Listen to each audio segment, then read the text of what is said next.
지난 13일 이란은 시리아 다마스쿠스 주재 이란 영사관 공습의 보복으로 이스라엘을 향한 대규모 공습을 감행했는데요. 이란은 무려 200기가 넘는 자국산 자폭 드론을 이스라엘을 향해 발사한 것으로 전해지고 있습니다. 비록 이스라엘의 방공망에 걸려 상당수 도중 추락했지만 러시아도 이란의 드론을 애용하는 등 이젠 어느 누구도 이란의 비행 드론에 공포감을 갖지 않을 수 없게 됐습니다. 이란 드론은 전 세계 90개국에서 줄을 서서 구매할 정도로 큰 인기를 끌고 있는데요. 반도체 등 강력한 서방 제재를 받고 있는 이란이 어떻게 드론 강국이 될 수 있었을까요? 아이러니하게도 이란 드론 산업의 발전은 서방의 제재와 관련이 깊습니다. 1979년 이슬람 혁명 이후 이란은 미국 등 서방 국가들의 경제 제재를 받게 됩니다. 이로 인해 이란의 군사 조직은 자급자족에 의존할 수밖에 없게 됐죠. 이 와중에 이라크의 사담 후세인이 이란을 침공하면서 8년에 걸친 이란-이라크 전쟁이 시작됩니다. 전쟁이 한창일 때 이란은 인명피해를 줄일 방법을 모색했고 그 해답으로 적 위치에 대한 무인 항공기 감시를 꼽았습니다. 이란이 드론 프로젝트를 시작하게 된 동기는 바로 이 점이었습니다.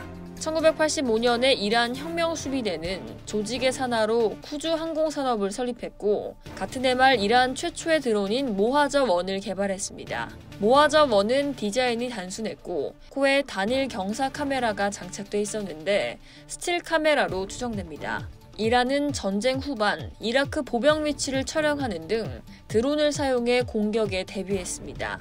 특히 드론 각 날개 아래에 로켓 추진 수류탄 발사기를 장착하려고 시도한 것으로 알려졌으나 이란이 전쟁 중에 드론 공격을 수행했는지 여부는 불분명합니다.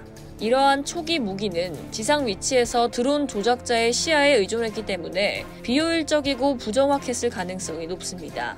모하저-1의 사용은 전쟁 결과에 큰 영향을 미치지 않았지만 드론 생산의 초기 경험과 이를 무장시키려는 원시적인 시도는 이후 수십 년 동안 이란의 전투 드론 개발 및 사용을 위한 제도적 토대를 마련했습니다. 1990년대부터 이란은 모하저의 몇 가지 새로운 버전을 개발했으며 대폭 늘어난 항속거리를 자랑했습니다. 1996년 처음 관측된 모하저-2의 사거리는 50km입니다. 2000년대 중반 이란은 공격용 드론 제작에 초점을 맞추기 시작했습니다. 2010년 공개된 카라르는 최초의 공격용 드론이었습니다. 당시 이란 국영 언론은 이 미사일이 표적을 파괴하기 위한 폭탄 운반 등 다양한 능력을 갖고 있으며 장거리 고속 비행이 가능하다고 밝혔습니다. 2년 후인 2012년 9월 이란은 샤헤드 129를 공개했습니다. 이는 공격용 드론을 개발하려는 이란엔 중요한 진전이었습니다.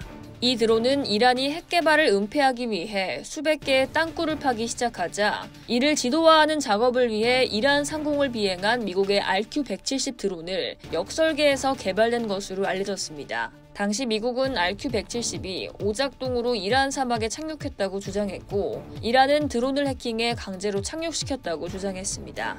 미국 모델이 아닌 이스라엘 에르메스 450 모델을 기반으로 했다는 주장도 있습니다. 이후 이란은 지난 10년간 수많은 새로운 드론 시스템을 공개했고 그중 다수가 실전 전투에 사용되며 실용성을 입증했습니다. 이란은 드론 공급업체가 되는 것을 목표로 하고 있으며 국가 행위자와 비국가 행위자를 구별하지 않습니다.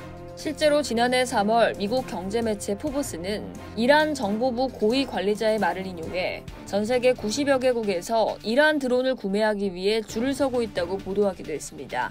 이상 여의도TV였습니다.